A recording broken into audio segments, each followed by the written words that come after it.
ATM থেকে টাকা তুললেই বাড়বে খরচ। 2026-এ বদলে গেল এটিএম এর নতুন নিয়ম। চলুন দেখে নেওয়া যাক। 2026 সালের শুরুতেই দেশের ব্যাংকিং ব্যবস্থায় বড় পরিবর্তনের খবর সামনে এসেছে।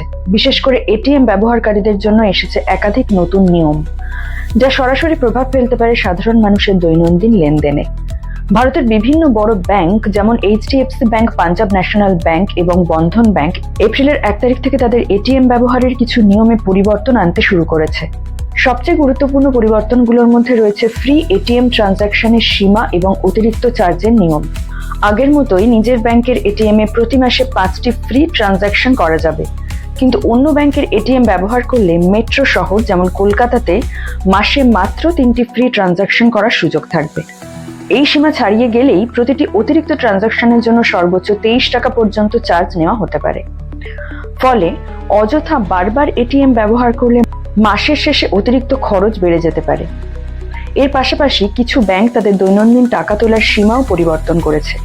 নির্দিষ্ট কিছু ডেবিট কার্ডে আগে যেখানে বেশি টাকা তোলা যেত, এখন সেই সীমা কমিয়ে দেওয়া হয়েছে। সাধারণভাবে বেশিরভাগ ডেবিট কার্ডে দৈনন্দিন 10,000 থেকে 25,000 টাকা পর্যন্ত তোলার সীমা রাখা হয়েছে। তবে প্রিমিয়াম কার্ডে এই সীমা কিছুটা বেশি থাকতে পারে, তাই নিজের কার্ড অনুযায়ী সীমা জেনে নেওয়া এখন খুবই জরুরি। আরেকটি বড় সিদ্ধান্ত এসেছে রিজার্ভ ব্যাংক অফ ইন্ডিয়ার পক্ষ থেকে।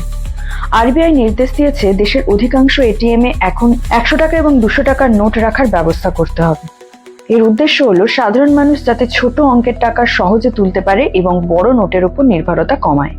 এদিকে সোশ্যাল মিডিয়ায় সম্প্রতি একটি গুজব ছড়িয়ে পড়েছিল যে 500 টাকার নোট এটিএম থেকে বন্ধ হয়ে যাবে, কিন্তু সরকার ও আরবিআই স্পষ্ট জানিয়েছে এই খবর সম্পূর্ণ ভুয়ো। 500 টাকার নোট এখনো বৈধ এবং এটিএম এ আগের মতোই পাওয়া যাবে। সব মিলিয়ে নতুন এটিএম এর নিয়মগুলোর মূল উদ্দেশ্য হলো লেনদেনকে আরো নিয়ন্ত্রিত করা এবং ব্যাংকিং পরিষেবাকে আরো সুশৃঙ্খল করা। কিন্তু সাধারণ মানুষের জন্য এর সবচেয়ে বড় শিক্ষা হলো অযথা এটিএম ব্যবহার কমানো, নিজের ব্যাংকের এটিএম বেশি ব্যবহার করা এবং মাসে কতবার টাকা তুলছেন তার হিসাব রাখা। নতুন এটিএম নিয়ম না জানলে মাসের শেষে বাড়তে পারে অজান্তেই খরচ। তাই এখনই জেনে নিন আর সাবধান হয়ে ব্যবহার করুন আপনার এটিএম কার্ড।